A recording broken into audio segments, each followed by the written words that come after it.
अल्हम्दुलिल्लाह नहमदुहु व नस्तईनुहु व नस्तगफिरुह व नु'मिनु बिही व नतवक्कलु अलैहि व नऊज़ु बिल्लाहि मिन शुरूरि अनफुसिना व मिन सय्यिआति अअमालिना मन यहदिहिल्लाहु फला मुदिल्ल लहु व मन युद्लिलहु फला हादिय लहु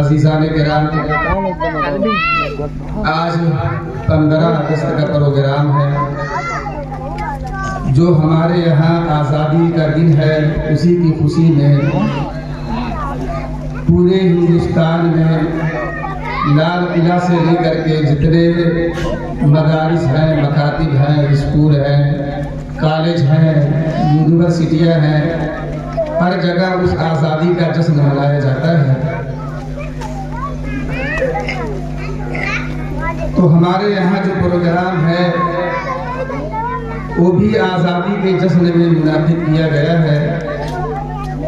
मैं तो अपना असल बयान प्रोग्राम के आखिर में बयान करूंगा और उस वक्त आप सभी लोगों का रुकना मेरे हिसाब से ज़रूरी है, इसलिए कि जो मदरसे से मुताल्लिक या कह लीजिए कि इस मकतब से मुताल्लिक बातें होंगी इंशाअल्लाह आखिर में बयान की जाएगी।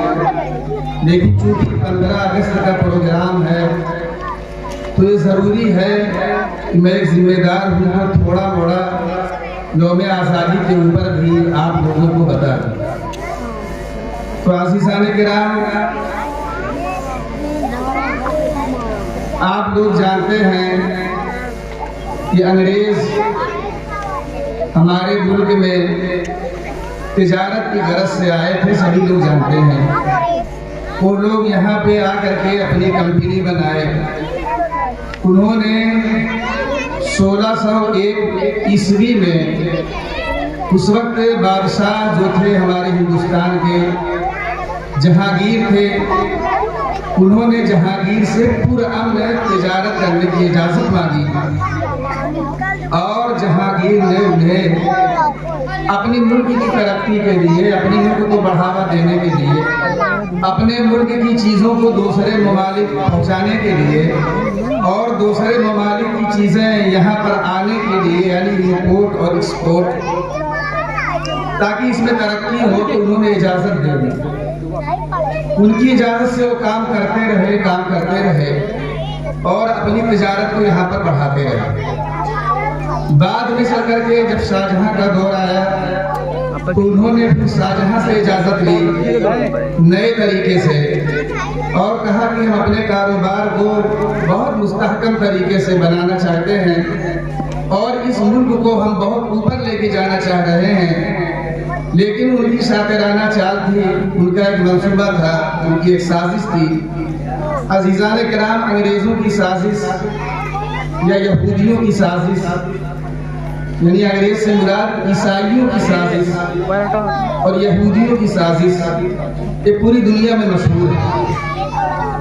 उनका दिमाग इतना दूर तक चलता है, इतने दूर का वो मंसूबा बनाते हैं कि हम वहाँ तक सोच भी नहीं सकते। यानी 1601 में आए हैं, वो जानते हैं कि हम, यानी जो उस जमाने में आए हैं, वो जानते हैं कि हम कुछ नहीं कर पाएंगे, इसके लिए समय की ज़रूरत है। इसमें 100-150 साल लग सकता है, जो उनकी चाल थी, जो उनका मंसूबा था, लेकिन वो लोग लगे रहे। और हमारी नाकामी ये है कि हम सिर्फ अपनी ज़िंदगी में जो कुछ करना चाह रहे हैं बस वही तक देखते हैं, ना ही हमारा कोई मंसूबा है, ना ही कोई हमारी सोच है, ना ही हमारा कोई मिशन है। यही वजह है कि आज दुनिया में मुसलमानों की जहाँ जहाँ पे हुकूमत थी, अज़ीज़ान किराम वो गैर महसूस तरीके से वो गिरती चली जा रही है और अक्सर जगहों पे गिर चुकी है। और जिसे हम इस्लामी ममालिक आज समझते हैं, वहाँ के हालात भी बहुत बदतर, अच्छे नहीं हैं। उनके अंदर बहुत सारे ममालिक ऐसे हैं, खाना जंगी वहाँ पे है, तो हालात ठीक नहीं है। बहरहाल अंग्रेज यहाँ पे 1601 से आए और अपने तिजारत को मुंबई से लेकर के साहिली किनारे पे, क्योंकि उस जमाने में सामान पानी के जहाज से आया करता था और आज भी ज्यादा सामान पानी के जहाज ही से आता है, तो वो अपने यानी हिंदुस्तान के साहिली किनारे पर मजबूत होते गए। बंदरगाह पे उनका कब्जा हुआ, यानी काम वही करते थे, सब कुछ इंतजाम इन्हीं के हाथ में चला गया। लेकिन हिंदुस्तान में उस वक्त हुक्मरानों को, बादशाहों को उसकी हवा नहीं लगी। वो वहाँ पे अपना किला बनाना शुरू किए जिसमें वो महफूज रह सके। तिजारत के नाम पे वो सब कुछ अपनी मंसूबा बंदी जो उनकी थी उसे उतारते चले गए। मुंबई से लेकर के मद्रास, बांग्लादेश, जो भी साहित्य इलाका थे उसमें मजबूत होते थे। और धीरे धीरे आगे चल करके उन्होंने अपने तिजारती सामान के साथ असलहा लाना शुरू कर दिया और अपने गुदाम को, जो वो लोग किला बनाए थे कि हमारी गुदाम है, उसमें उन्होंने ला करके असलहे को भर दिया और धीरे धीरे हिंदुस्तानियों पर मुसल्लत होते चले। एक तरफ वो तैयारी कर रहे हैं, दूसरी तरफ वो हिंदुस्तान के मुसलमानों से अपना ताल्लुकात, हिंदुस्तान के लोगों से, खास तौर से जो उस वक्त के रियासत हुआ करती थी, यानी जैसे आज सूबा हम कहते हैं, अलग अलग रियासतें हुआ करती थी, उनसे अपने ताल्लुकात अच्छे बनाते गए और उन लोगों को अपने फेवर में करते गए। और इस तरीके से उनकी ना हुकूमत थी, न किसी को हवा लगी। लेकिन हिंदुस्तान के बहुत सारी रियासतें उनके ताबे हो गए।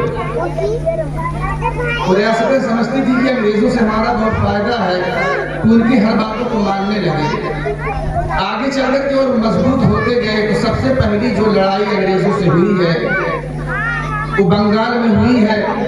वहाँ पे सिराजुद्दौला जिनकी रियासत थी उनसे जंग हुई और अंग्रेज इतना मजबूत थे, इतना मुस्तहकम थे कि उन्होंने सिराजुद्दौला को हरा करके उस रियासत के मालिक बन बैठे। बाद में चल करके मेहनत करते करते अब लोगों को कुछ एहसास हुआ, लोगों को लगा कि भाई ये तो अब रियासत लेने लगे हैं। लेकिन उसके बावजूद उनकी हिकमत की वजह से, उनकी चालाकी की वजह से बहुत सारे लोग उनके मुआफिक थे। अरे भाई रियासत तो बहुत लोग चलाते हैं, कहीं पे राजा हैं, कहीं पे नवाब हैं, कहीं पे मुसलमान हैं, तो अगर उनकी एक रियासत होगी तो क्या होगा, क्या नुकसान। यानी इस जहन के भी लोग पैदा हुए। वो लोग इस तरीके से लड़ाई करते करते टीपू सुल्तान को इसकी बहुत फिक्र हुई।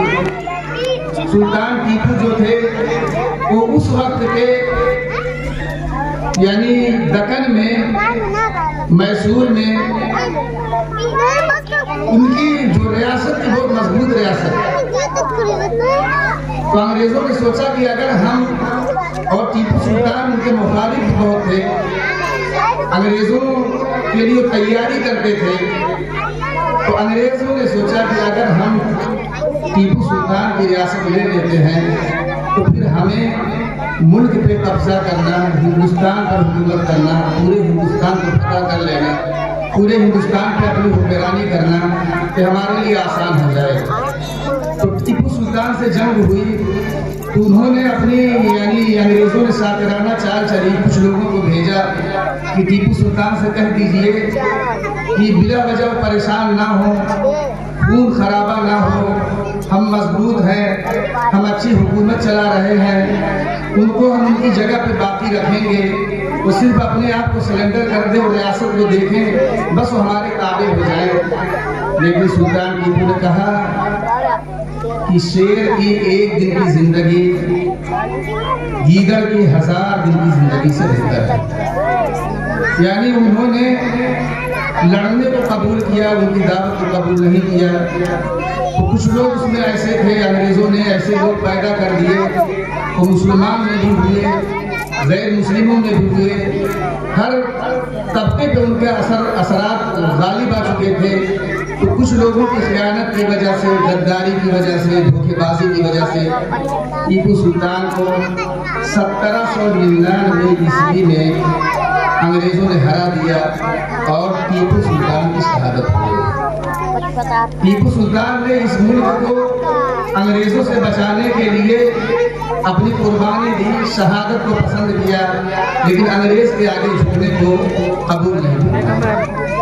लेकिन चूंकि वो ऐसी ताकत है कि जैसे ही टीपू सुल्तान को शहीद किया तो उस वक्त का जो अंग्रेज का फौजी हुक्मरान था, जो जिम्मेदार था, उसका दिल इतना बढ़ गया कि टीपू सुल्तान की लाश के ऊपर खड़ा होकर के ऐलान किया कि अब आज से हम इंडिया पे हुकूमत कर सकते हैं, हम इंडिया को पता कर सकते हैं। अभी किए नहीं थे, लेकिन आज़ीज़ान की बात सही थी कि टीपू सुल्तान की जाने के बाद हिंदुस्तान में हिंदुस्तानी अंग्रेज के मुकाबले में कमजोर हो गए और 1799 से दिल्ली पहुंचने में उनको सिर्फ 4 साल का समय लगा।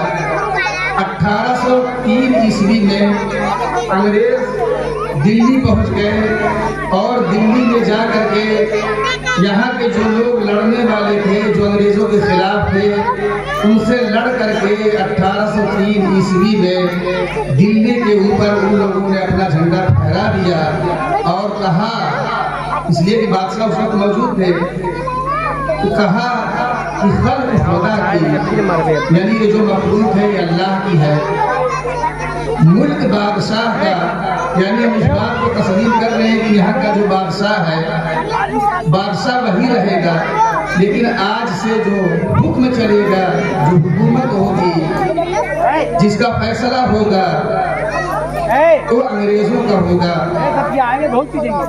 उनके हौसले इतने बढ़ गए कि उन लोगों ने इस बात का ऐलान किया। तो उस वक्त शेख वलीउल्लाह मुहद्दिस देहलवी रहमतुल्लाह अलैह के साहबजादे शेख अब्दुल अजीज रहमतुल्लाह अलैह, उनकी तरबियत उनके वालिद मुहतरम पहले ही से कर चुके थे, इसलिए कि अंग्रेजों की ये चाल जो थी, भले ही वो रियासत को ले रहे थे, जंग कर रहे थे, लेकिन किसी को एहसास इस बात का नहीं था कि ये पूरे मुल्क पे काबिज हो जाएंगे और हमारी हुकूमत ले लेंगे। लेकिन शाह वलीउल्लाह मुहद्दिस देहलवी रहमतुल्लाह अलैह को इस बात का एहसास बहुत पहले हो गया। वो 1700 ईस्वी में पैदा हुए और 14 साल ही की उम्र में, यानी 1714 में वो एक ज़बरदस्त आलिम बन चुके थे। उनको इस बात का एहसास हो गया, वो इसी फिक्र में लग गए और उन्होंने इसके ऊपर मेहनत शुरू कर दिया कि जो मुगलिया हुकूमत है, इसके अंदर कोई ताकत नहीं बची हुई है, इसके अंदर जो लोग हैं, जो रियासत को संभाल रहे हैं, पूरे हिंदुस्तान में जो रियासतें हैं, चाहे वो नवाब की शक्ल में हो या राजा की शक्ल में हो, ये लोग नाकाम हो चुके हैं। अब हिंदुस्तान में किसी मुस्तहकम हुकूमत, किसी मुस्तहकम निज़ाम, किसी मुस्तहकम क़वानीन की ज़रूरत है। तो शेख वलीउल्लाह मुहद्दिस देहलवी इस बात को समझ रहे थे, तो वो यहाँ से बाहर गए हैं हज की गरज से और वहाँ जाकर के पूरा यहाँ का दस्तूर अमल, किस तरीके से अंग्रेजों को भगाया जाएगा, किस तरीके से हिंदुस्तान पे मुगलिया सल्तनत भी चूंकि नाकाम हो चुकी है, अब इनके अंदर खोखलापन आ चुका है, नवाबों के अंदर अय्याशी आ चुकी है, वो लोग लड़ने के काबिल नहीं हैं, अब इतने बड़े मुल्क को बचाया नहीं जा सकता है। ये तमाम चीज़ें शेख वलीउल्लाह मुहद्दिस देहलवी को एहसास हो गया था। तो उन्होंने एक किताब लिखी जिसमें उन्होंने पूरा दस्तूर लिखा इस तरीके से हुकूमत जब आएगी, कोई सिस्टम बनेगा, हम हिंदुस्तानी मिल करके इस अंग्रेज के गलबे को खत्म करेंगे जो धीरे धीरे गायब होते जा रहे हैं, तो हम यहाँ पे एक नया निज़ाम कायम करेंगे। लेकिन शेख वलीउल्लाह मुहद्दिस देहलवी जब वहाँ से लौट करके आए हैं तो हालात सब बिगड़ते गए और बिगड़ते गए और बिगड़ते गए, अंग्रेज मजबूत होते गए और हजरत शेख वलीउल्लाह मुहद्दिस देहलवी का 1762 ईस्वी में इंतकाल हो गया। लेकिन उन्होंने अपने लड़के अब्दुल अजीज रहमतुल्लाह अलैह की ऐसी तरबियत कर दी थी कि उनके अंदर जिहाद की खूबियाँ और जिहादी सिफत, अंग्रेज़ों को भगाने वाली खूबी, ये तमाम चीज़ें उनके अंदर पैदा हो गई थी। तो जब 1803 ईस्वी में अंग्रेज़ों ने ये ऐलान किया कि खल्क खुदा की बादशाहत मुल्क बादशाह का, लेकिन हुक्म ईस्ट इंडिया कंपनी का, उसी 1803 ईस्वी में शेख अब्दुल अजीज मुहद्दिस देहलवी ने ऐलान किया कि अब हमारा मुल्क हिंदुस्तान दारुल हर्ब हो चुका है। तमाम हिंदुस्तानियों का ये फरीज़ा है, तमाम हिंदुस्तानियों की ये जिम्मेदारी है, ख़ास तौर से मुसलमानों के ऊपर अब ये फ़र्ज़ है कि वो जिहाद करें। अगर वो जिहाद से फिरते हैं और जिहाद से हटते हैं तो गोया कि वो अपने इस्लाम को अच्छे से नहीं मान रहे हैं। उन्होंने जिहाद का ऐलान किया और उस वक्त आज़ीज़ाने किराम, आज हम अपने ज़माने को देखें, थोड़ा पहले के ज़माने को देखें, लोगों के अंदर आलिम उलमा की बातों को मानने का जज्बा ज़्यादा था।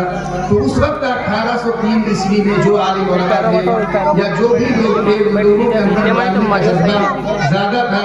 तो सभी लोग इस बात को कबूल किए और जिहाद के लिए उनके ऐलान पे हज़ारों की तादाद में लोग तैयार हो गए। उनका सिर्फ जिहाद का ऐलान करना और हिंदुस्तान को दारुल हर्ब करार देना अंग्रेजों के लिए मुसीबत बन गया। अंग्रेज भी सुकून से नहीं रह पाए, अंग्रेजों के अंदर बेचैनी पैदा हो गई, अंग्रेजों से जगह जगह जंग चालू हो गई और शेख अब्दुल अजीज मुहद्दिस देहलवी ने सैयद अहमद शहीद जो मौलाना अबुल हसन अली मियां नदवी के घराने के हैं, उनके आबा व अजदाद में से हैं, उनकी इतनी बेहतरीन तरबियत कर चुके थे। अगर मैं पूरा तफसील से बयान करूं तो 4 घंटा उसी में चला जाएगा और उसको 20 मिनट बोलना है। बहरहाल शेख सैयद अहमद शहीद की उन्होंने इतनी बेहतरीन तरबियत कर दी थी कि वो एकदम से जिहाद के लिए और पूरे मुल्क के अंदर तहरीक चलाने की जो सलाहियतें होती थी वो कूट कूट करके उनके अंदर भर गई। और उस वक्त जो उस रियासत में यानी कह लीजिए कि जिनके हाथ में रियासत थी, उनका नाम था अमीरुद्दौला। अमीरुद्दौला की फौज में जा करके सैयद अहमद शहीद 6 साल तक ट्रेनिंग ली। 6 साल तक उन्होंने फौजी ट्रेनिंग ली और एकदम से माहिर हो गए कि कैसे अपने आप को बचाना है, किस तरीके से चाल चलना है, किस तरीके से अंग्रेज़ों को भगाना है, किस तरीके से पूरे मुल्क को फतह करना है। ये तमाम खूबियाँ उनके अंदर 6 साल के अंदर पैदा हो गई। लेकिन अमीरुद्दौला उस वक्त जो थे वो अंग्रेज़ों के हामी हो गए। तो सैयद अहमद शहीद ने उनको समझाया कि अरे भाई, आप इस रियासत के राजा हैं, ये रियासत आपकी है और आप खुद बखुद उनको सुपुर्द करना चाह रहे हैं। ज़रूरत तो इस बात की है कि लड़ा जाए, ऐलान हो चुका है, लेकिन वो अंग्रेज़ों की चाल में फंस चुके थे। तो सैयद अहमद शहीद चूँकि उसमें ट्रेनिंग ले रहे थे, उनके मातहती में थे, उनकी इज्जत करते थे, तो उनसे कुछ कहा नहीं, बस कहा कि ठीक है, आज से आपका रास्ता अलग है, मेरा रास्ता अलग है, मैं दिल्ली वापस जा रहा हूँ। फिर दिल्ली आए और वहाँ से मुस्तहकम तरीके से उन्होंने यही पहले मुनासिब समझा कि पूरे हिंदुस्तान का दौरा किया जाए। उन्होंने पूरे हिंदुस्तान का दौरा किया, पूरे हिंदुस्तान में लोगों को तैयार किया। तैयार करने के बाद वो बाहर गए, बाहर से लौटने के बाद फिर लोगों को मुनज़्ज़म किया। मुनज़्ज़म करने के बाद चूँकि फसाद बहुत ज़्यादा था तो कोई महफूज जगह की ज़रूरत थी। उस वक्त पाकिस्तान इसी में था, तो सूबे सरहद वो गए हैं और सूबे सरहद से जाकर के उन्होंने अपनी तहरीक चलाई है और उस रियासत के अपनी ताकत बिना पे वहाँ पे एक बेहतरीन हुकूमत कायम कर दी। उस रियासत के वो राजा बन गए सैयद अहमद शहीद, और वहाँ से लड़ते लड़ते अपनी तहरीक को मजबूत करते, उलमाए किराम को जोड़ते, मुसलमानों को जोड़ते, हिंदुओं को जोड़ते हुए, सभी लोगों को जोड़ते हुए आगे बढ़ते गए। तो जब बालाकोट में पहुँचे हैं तो वहाँ पे जो रियासत का मालिक था वो एक सिख था। तो वो सिख जो है वो अंग्रेज़ों के साथ था, यानी वो अंग्रेज़ों से मुतासिर हो गया था और अंग्रेज़ों की मुवाफ़क़त में था। अंग्रेज़ की फौज भी उनके साथ थी। तो बालाकोट में जंग हुई, वही पहली जंग थी। बालाकोट में सैयद अहमद शहीद हुए और उनके साथ साथ बहुत सारे उलमाए किराम वहाँ पे जामे शहादत नोश फरमाया।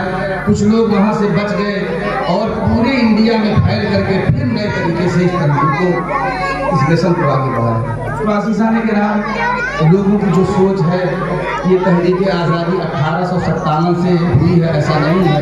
ये तहरीक आज़ादी बहुत पहले से शुरू हो चुकी थी। बहुत सारे लोग तैयार हो चुके थे, बहुत सारे लोगों के ऊपर मेहनत हो चुकी थी, बहुत सारे लोग इसके लिए अपने आप को कुर्बान करने के लिए तैयार हो चुके थे। लेकिन बहरहाल अंग्रेज़ बहुत मजबूत थे। सब कुछ करने के बाद भी 1857 ईस्वी में अंग्रेज़ ने बहादुर शाह जफर उस वक्त बादशाह को उनको कैद कर लिया और उस दिन पूरा मुल्क हिंदुस्तान 1857 में बाज़ाब्ता तरीके से अंग्रेज़ों के हाथ में चला। बहरहाल जंग होती रही, बड़ी लंबी कहानी है। 1919 में उलमाए जमीयत उलमाए हिंद वजूद में आई, उसमें लोग जुड़ते रहे, उसमें गांधी जी जुड़े और बहुत सारे लोग जुड़े और सब लोगों ने मिल करके मुकाबला किया और 1947 में हिंदुस्तानियों ने मिल करके इन अंग्रेज़ों को हटा दिया। लेकिन आज़ीज़ाने किराम, बस मुझे 5 मिनट और बात कहनी है। आज हम आज़ादी का जश्न तो मना रहे हैं, लेकिन हकीकत ये है कि आज़ादी के साथ साथ हमें इस बात को भी थोड़ा बहुत अपने जहन में बनाना होगा कि गैर महसूस तरीके से हम आज़ादी से हट करके फिर हम गुलामी में जा रहे हैं। आज हिंदुस्तान पूरा जैसे आज़ाद होना चाहिए, जिस आज़ादी के लिए लोगों ने कुर्बानी दी, आज वो चीज़ होती जा रही है, यानी खो गई है, बल्कि कह लीजिए खो गई है। जैसे अंग्रेज़ों ने आकर के पूरी रियासत को बहका करके, फुसला करके और पैसा दे करके, लालच दे करके पूरी रियासत को अपने में मिला लिया। अज़ीज़ाने किराम, आज सेम वही कहानी चल रही है कि पूरे सूबे में हुकूमत किसी की आती है भाजपा से हट करके और एक कानून बना हुआ है। पहले ये कानून था कि 2 आदमी चाहें तो निकल करके किसी पार्टी में शरीक हो सकते हैं, 3 आदमी शरीक हो सकते हैं, 1 आदमी जाके शरीक हो सकता है। एक कानूनी हक था उसका कि वो किसी पार्टी से जीते और किसी पार्टी में चला जाए। लेकिन हुकूमत ने देखा कि जब 2-3 सीटों की जरूरत पड़ती है, अदलिया ने उस पर गौर किया तो एक कानून बना कि जब तक 2/3 लोग किसी पार्टी को ना छोड़ें तब तक माना नहीं जाएगा। उन लोगों की जो यानी एमएलए बन करके गए हैं या सांसद बन करके गए हैं, उनकी सांसदी और एमएलए की जो पोस्ट है वो रद्द कर दी जाएगी।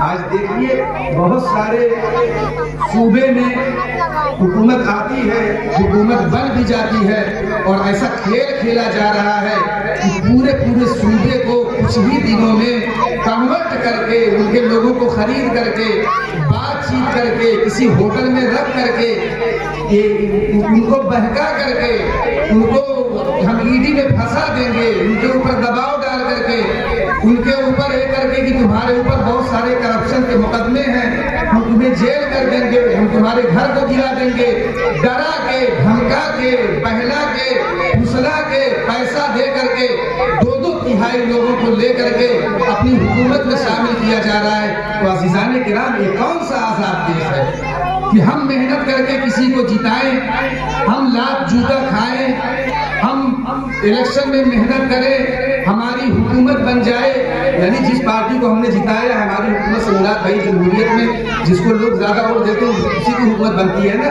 आप देख लीजिए महाराष्ट्र का हाल देख लीजिए और कई सूबों की मिसाल है। इससे पहले मध्य प्रदेश को देख लीजिए कि उसमें बहुमत में आने के बाद भी गैर महसूस तरीके से लोगों को एहसास भी नहीं होता है। सुबह में पता चलता है कि वहाँ पे कांग्रेस की हुकूमत थी, वहाँ पे उसकी हुकूमत चली जा रही है। अज़ीज़ान किराम, ये आज़ादी है। कहीं पे सुन रहे हैं कि ट्रेन में किसी को मार दिया जा रहा है, कहीं पे देख रहे हैं कि जो लोग आदिवासी हैं उनको निशाना बनाया जा रहा है, कहीं पे औरतों को नंगा घुमाया जा रहा है, कहीं पे मुसलमानों के ऊपर जबरदस्ती का मुकदमा डाला जा रहा है। आप पेपर में उठा के देखिए कि इस वक्त जो भाजपा हुकूमत है मुसलमानों को और यादव बिरादरी को किस तरीके से निशाना बना रही है। उनके पुराने लोगों के यानी पुराने जो मुकदमे हैं उनको उभार करके छोटे मुकदमे में उन्हें जेल कर दिया जा रहा है, उन्हें जिला से जिला बदल कर दिया जा रहा है, उन्हें उनके ऊपर मुकदमा लाद दिया जा रहा है, उनके ऊपर गैंगस्टर लगा दिया जा रहा है। ये आज़ादी है, हम इसी को आज़ादी समझ रहे हैं। हमें जरूरत इस बात की, हमें फिर से आज़ादी चाहिए, हमें आज़ादी चाहिए, गुर्बत से आज़ादी चाहिए, हमें करप्शन से आज़ादी चाहिए।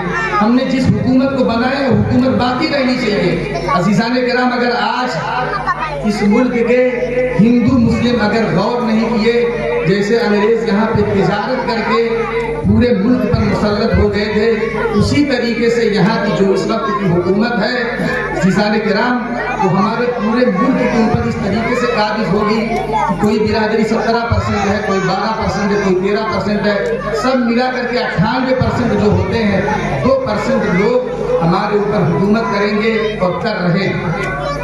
ये बेईमानी, ये जमहूरियत के खिलाफ, ये हमारे ऊपर जुल्म है, ये बर्बरियत, इसके लिए आज़ादी हमें चाहिए।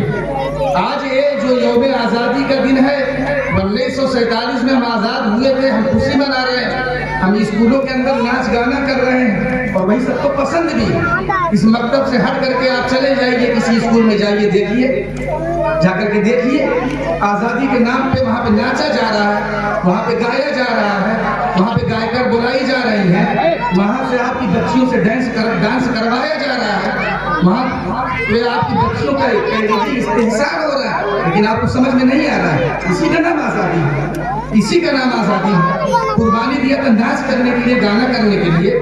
जो यहाँ की औरतें पर्दा किया करती थी अज़ीज़ान किराम, यहाँ की औरतों का वो मिजाज था, चाहे वो हिंदू हो या मुस्लिम हो, यहाँ की औरतों का वो मिजाज था कि उनकी उम्र काफी गुजर जाया करती थी, कोई उनको देख नहीं पाता।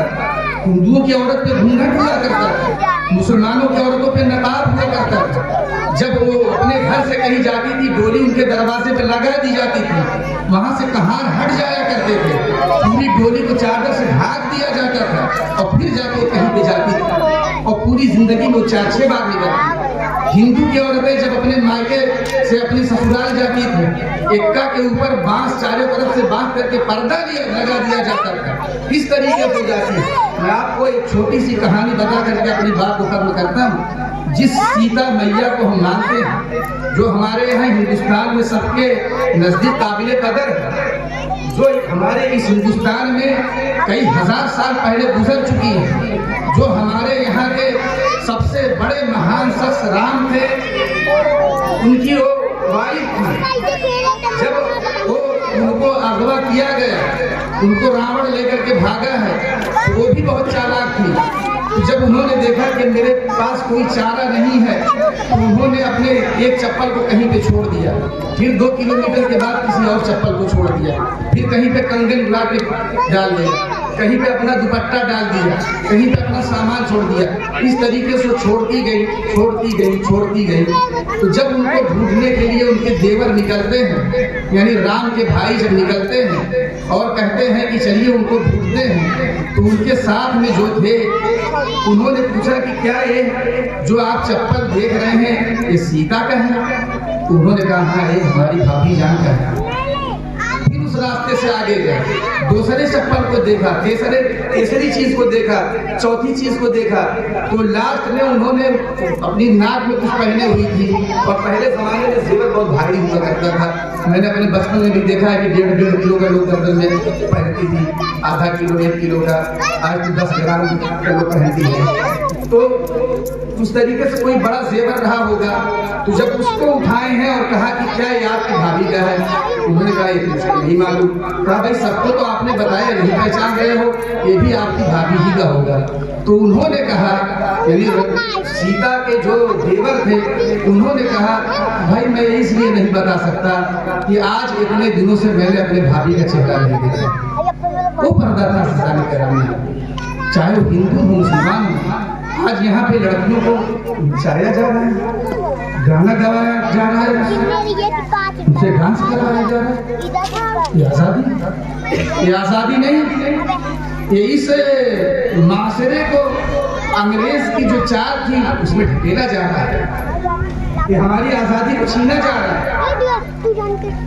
बहरहाल आज़ादी के मौके पे बच्चे बहुत ज़्यादा तैयारी करके आए हैं। आखिर में मेरा बयान होगा इंशाअल्लाह, फिर मैं अपने बातों को इस सिलसिले में बातें होंगी दूंगा। अल्लाह तबारक तआला हमारे अंदर सही सूझबूझ की तौफीक अता फरमाए।